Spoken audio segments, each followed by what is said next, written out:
भाग्य को बदलना चाहते हो, 5 चीज़ों पर ध्यान दो। बहुत लंबा चौड़ा कोर्स नहीं, केवल 5। नंबर 1, अपना स्वभाव सुधारो। ये चिड़चिड़ा स्वभाव, टिनटिनहा स्वभाव, गुस्सैल स्वभाव, गरम स्वभाव, छोटी छोटी बात में गर्मा गर्म पकौड़ी बन जाना, ये सब आदत छोड़ो, गलत बात। सुंदर स्वभाव बनाइए, आकर्षक स्वभाव, प्रसन्न स्वभाव, हंसमुख स्वभाव, प्रेमी स्वभाव। रास्ता चलते लोगों को अपना बनाने की कला सीखो। तुम अपनों को भी पराया बना चुके हो, तुम्हारा अपना कोई है ही नहीं। एक पुरुष कह रहा था, हमको सबसे ज्यादा जान का खतरा अपनी पत्नी से है। तो हमने कहा, उसके पड़ोस सोते कैसे हो? बोले, सोता हूं ही नहीं, उसके पड़ोस रहता हूं तो जागता हूं, सोने के लिए दूसरे कमरे में जाता।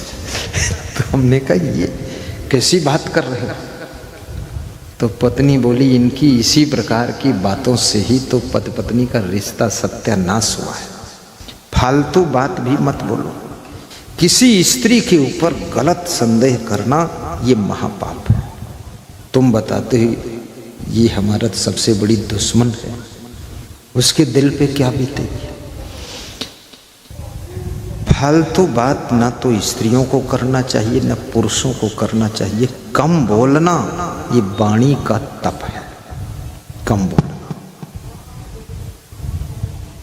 अधिक बोलना तो समझ लो तुम्हारी वाणी बिगड़ चुकी है। फालतू हर समय बोलते रहते हो। जो हर समय बोलता रहता है उसकी वाणी ओजहीन हो जाती है। जो बहुत समय शांत रहता है उसकी वाणी ओजस्वी हो जाती है। जितना कम बोलोगे, आपकी वाणी सुनने के लिए परिवार के सदस्य लालायित रहेंगे कि हमारा पति कुछ बोले तो हम सुने, हमारा पुत्र बोले कुछ हम सुने, हमारा देवर बोले तो हम सुने। लेकिन जब तुम अनलिमिटेड बोलते हो तो सबके अंदर इच्छा होती है ये बोलना कब बंद करें, जो थोड़ा आराम मिले। लोग तुम्हारी वाणी सुनते सुनते थक चुके, परेशान हो गए, खाली घर छोड़कर भागे नहीं है, हिम्मत करके उस घर में रह रहे हैं जहां तुम्हारा अंधाधुंध लाउड स्पीकर चल रहा। इसलिए कम बोलने से तुम्हारी वाणी का आदर बढ़ेगा। और संभल कर बोलिए, विवेक से बोलिए, विचार कर बोलिए, तौल कर बोलिए। वाणी बोलने से पहले, कर्म करने से पहले, व्यवहार बर्ताव करने से पहले उसका परिणाम सोचिए, तब बोलिए। बंदूक की फायर करने से पहले ये सोचिए ये कारतूस कहाँ जाएगी, गोली कहाँ जाएगी, किसके लगेगी, कौन मरेगा, क्या होगा। ये सब विचार करके तब खटका दबाइए बंदूक का। जल्दबाजी मत करिए। और बंदूक की गोली से अधिक खतरनाक मनुष्य की बोली होती है। तलवार की धार भी सह लेता है आदमी, गोली की बौछार भी सह लेता है आदमी, पर सबसे ज्यादा घाव करती है यह बोली की मार नहीं सह पाता है आदमी। बोली की मार नहीं सह पाता है आदमी। और जो बोली की मार सह ले उसे इंसान नहीं कहते हैं, उसे भगवान कहते हैं। तुम कितना कठोर बोल दो, कितना अपमानित कर दो, लेकिन फिर भी जो सह ले और मुस्कुरा दे उसके अंदर भगवत तत्व विशेष होता है। वो इंसानियत से ऊपर उठकर भगवान का रूप होता है, जिसमें सहनशीलता होती है। गा दो चौपाई। मन सोहरौना नहीं बनावे, सहनशील बनिया पे रहावे। कभी आपका पति कुछ बोल भी दे, सह लेना।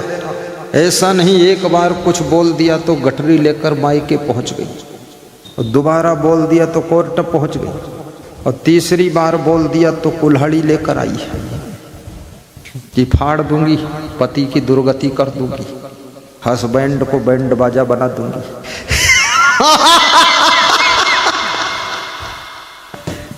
नहीं नहीं, गम खाने वाली नारी किसको मां कहा गया? कौन मां बनता? एक तो धरती माता, दूसरी गौ माता, तीसरी भारत माता और चौथी स्त्री है ये जननी माता।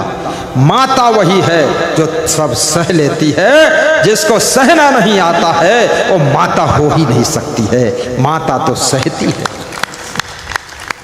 खोद खाद धरती सहे, काट कूट बन राय, अब कटुक वचन साधु सहे और से सहा न जाए। इसलिए हर नारी के अंदर बहुत सहन शक्ति होना चाहिए, क्योंकि धरती माता के समान तुम जननी माता हो। गौ माता घास भूसा खा करके अमृत दूध तुमको पिलाती है। ये तुम्हारी माता ये दाल भात खा करके अपने आंचल का दूध पिला करके तुमको बड़ा करती है। याद रखना, अपने पेट के अंदर 9 महीने तक दूसरे शरीर का निर्माण करती है। इसलिए प्रसव के पश्चात हर स्त्री बहुत कमजोर हो जाती है, वीकनेस आ जाती है, और कितने घरों में तो बहुत चिल्ला चोट मचा रहता है।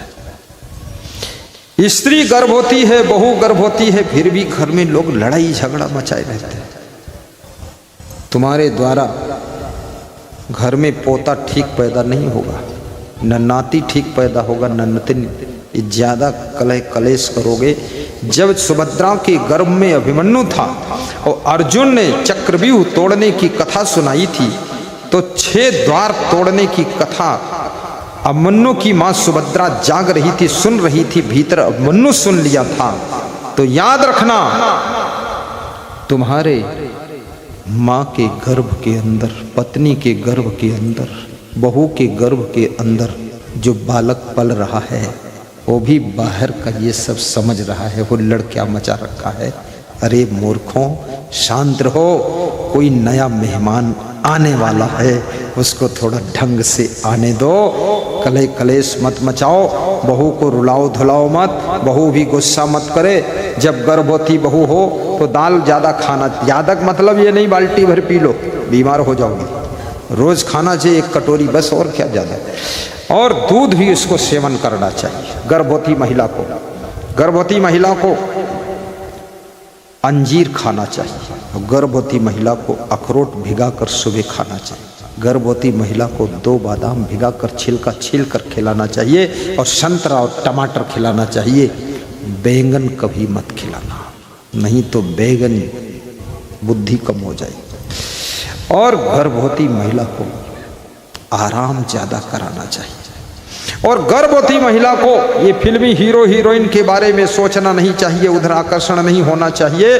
किसी महान संत, विवेकवान संत, ज्ञानी संत का ध्यान लगाना चाहिए, तब उसके द्वारा जो लाल पैदा होगा वो भारत की धरती को धन्य करने का काम। सबका जन्म रो रो कर हुआ है, कबीर साहब कहते हैं। अब कुछ ऐसी केमिया खोजिए, ऐसी केमिस्ट्री, ऐसा कुछ तरीका ढूंढो। जन्म के समय बहुत रोए थे तुम, अब हंसते हंसते जिंदगी बीतने लग जाए। अब मुस्कुरा कर जिंदगी बीते। खुद खुश रहो, परिवार को भी खुश रखो। और एक बात याद रखना, जो व्यक्ति दूसरों को खुश रखता है, जिसकी वजह से दूसरे लोग खुश होते हैं, वो व्यक्ति खुद भी खुश रह सकता है। जिसकी वजह से बहुत लोग परेशान हैं, दुखी हैं, हैरान हो गए, वो कभी खुश नहीं रह सकता। जो पुत्र और पुत्री अपने माता पिता को खुश रख सकता है, वो पुत्र पुत्री भी खुश रहेगा। और जो माँ बाप अपने बेटा और बेटी को प्रसन्न रखेंगे, देखिए दोनों तरफ से, एक तरफ से नहीं। ऐसे कार्य करें, पिताजी दारू मत पिए, नाम तो पिता है पर दारू पीता है, तो ये कैसा पिता है? पिता बनो पर शराब नहीं पीता होना चाहिए। कुछ नहीं, चाय की भी आदत फालतू ही है। कोई फायदा नहीं। कितने लोगों ने तो तंबाकू की आदत बनाई है। अभी सबका मुंह खोलवाऊं तो 90% मुंह में तंबाकू मिलेगी। मैं सोचता था ये दुखी है इसलिए हंसते नहीं, लेकिन तंबाकू भरी है इसलिए नहीं हंसते। हाँ, लेडीज हंस देती है पर जेंट हंसता नहीं, क्योंकि जेंट के मुख में प्रेजेंट है तंबाकू। एक डॉक्टर, MBBS डॉक्टर मेरे पास आता था दर्शन करने। मैं तो हंसने वाली कथा सुनाता था।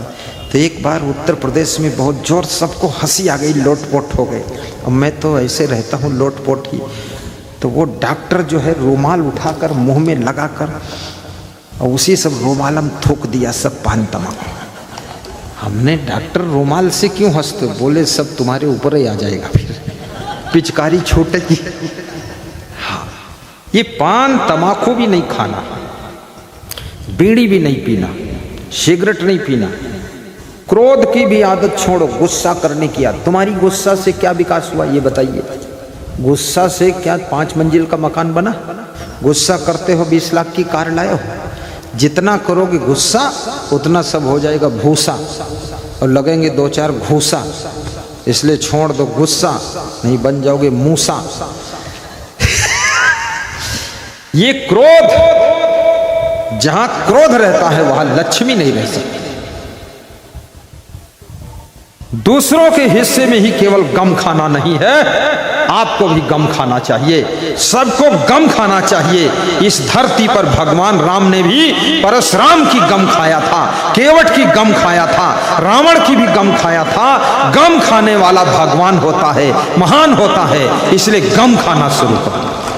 परिवार पूरा भक्ति में डूब जाए और भक्ति ही मुक्ति की चाबी है। भक्ति के बिना शांति कहाँ? गुरु भक्ति भी करो, राष्ट्र भक्ति भी करो, देश भक्त भी बनो, गौ भक्ति भी करो, गाय के लिए भी कुछ सोचो, और मातृ भक्ति, पितृ भक्ति, ग्राम भक्ति, प्रदेश भक्ति, अपने कुटुंब की भी भक्ति करो। भक्ति का विशाल रूप है। जिस समय तुम देश की भक्ति करते हो, देश के रक्षक बन जाते हो। जिस समय तुम देश की भक्ति से दूर हो जाते हो तो देश के भक्षक बनते हो, देश के गद्दार बनते हो। देशभक्त देश के लिए वफादार होता है, और देश से जिसको प्रेम नहीं वो देश के लिए गद्दार होता है। इसलिए याद रखना, राजनीति, अर्थनीति सब एक किनारे रखिए, देशभक्ति को प्राथमिकता दीजिए, राष्ट्रभक्ति को प्राथमिकता दीजिए।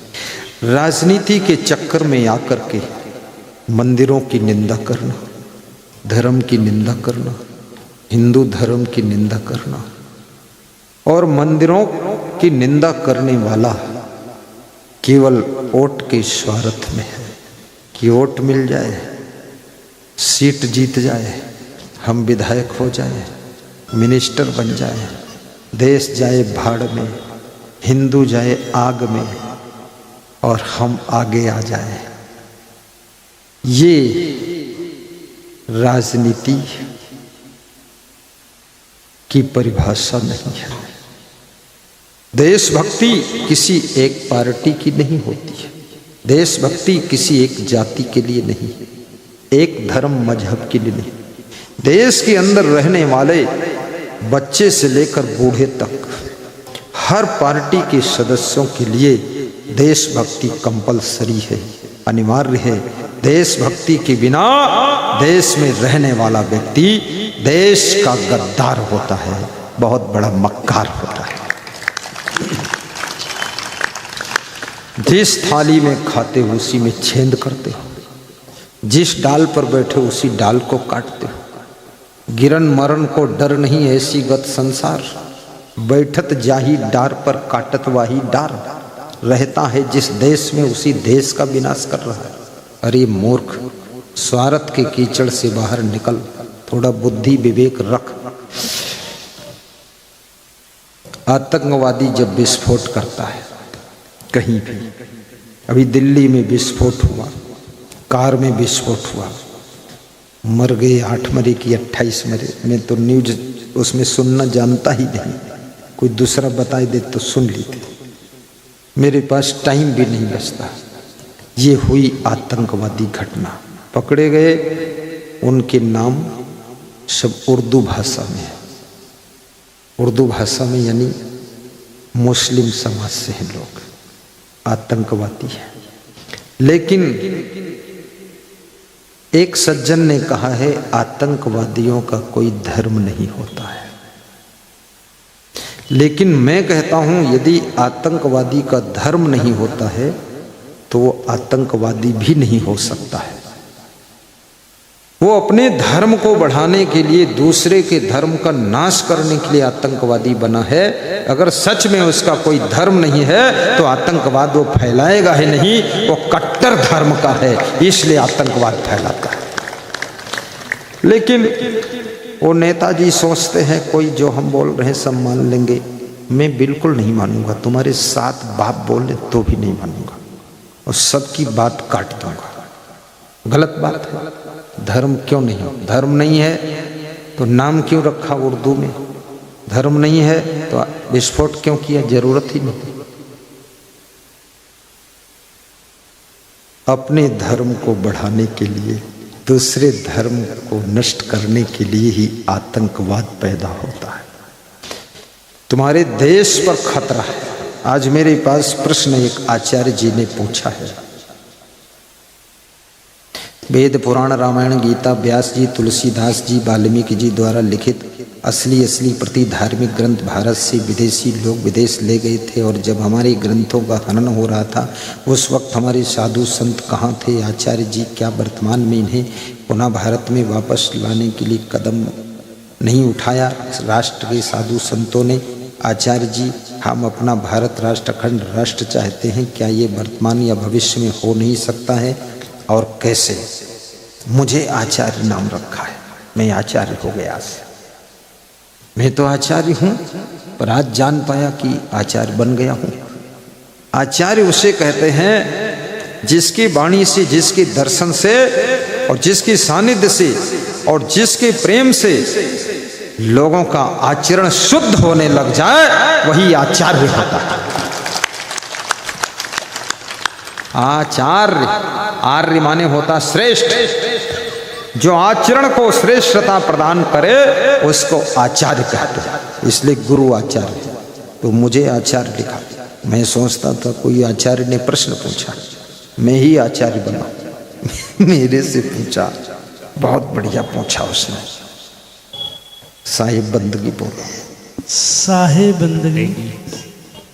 भारत अखंड भारत, अखंड भारत, अखंड भारत, अखंड भारत कहते कहते भारत के 15 खंड हो चुके, 15 टुकड़े हो चुके। माला जपते रहो बस कि अखंड भारत। ऐसे अखंड अखंड भारत नहीं होगा। और ये साधु संत समाज को समझा सकते हैं। साधु संतों ने कितनी मेहनत किया तब भी राम मंदिर नहीं बना, राम के मंदिर का ताला नहीं खुला। लेकिन कहां से खुला? शासन से खुला।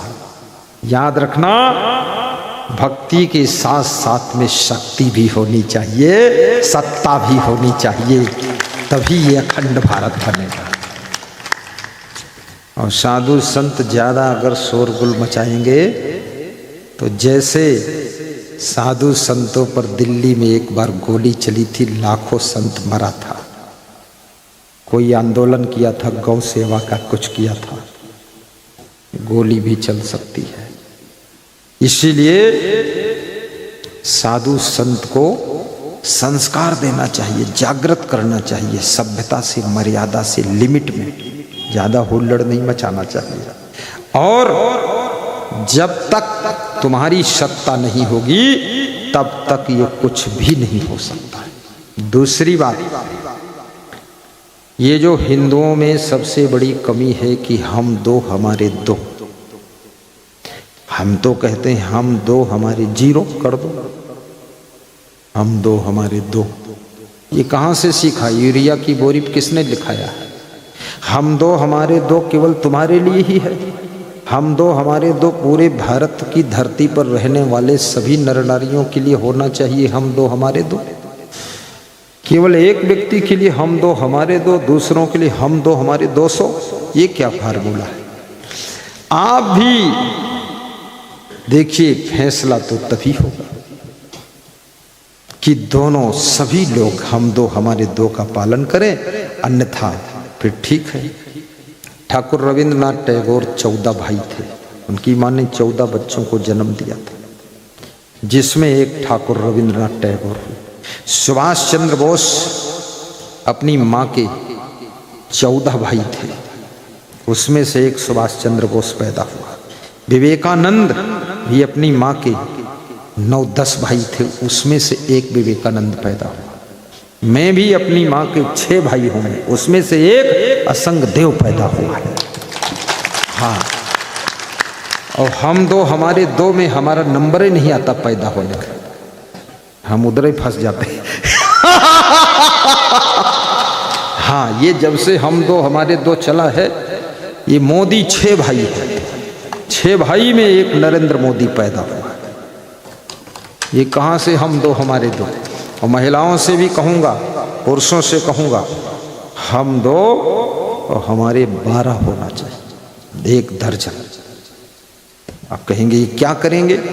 जो करेंगे सो करेंगे। 2 मिलिट्री में भेज दीजिए, 2 पुलिस में भेजिए, 4 हो गए। 2 डॉक्टर बनाइए, 6 हो गए। 1 को वकील बनाइए, 1 को जज बनाइए, कितने हुए? 8। 2 को साधु बनाइए, 10। अब 2 बचे, 2 को नेता बनाइए, बात खत्म। हाँ, अब तुम कहते हो हम दो हमारे दो, और 2 में से 1 मर गया तो तुम 2, तुम्हारे 1 ही रह गया। बवाल बना बना के रखा है। विश्व में गलत बात किसी की मानना नहीं चाहिए। नियम होगा तो सबके लिए होगा, केवल आपके लिए नहीं, ये याद रखना। मेरी माँ ने एक संत को देखा था, और संत को देखकर मन में सोचा था मेरा बेटा कोई ऐसा जन्म ले जो संत बने, और उसके बाद मेरा जन्म हुआ। और फिर धीरे धीरे मैं संत बना। तो मेरी माँ ने बताया, मैंने जो सोचा था वही हुआ। तो हमने कहा हम दो हमारे दो, बोले तुम हम दो हमारे 6। हमने कहा 6 में हम निकले अच्छे। हाँ, हम माता से भी मजेदार बात करते थे। आती थी दर्शन करने, मैं बोलता था माता जी आनंद आया, तो ऐसे बोलती थी आनंद आया, हंसते खूब हो तुम। हमने कहा हंसते वही जो फंसते नहीं, चलो निकलो। माता जी खुश हो जाती थी, बोले भगवान हो गई तुम।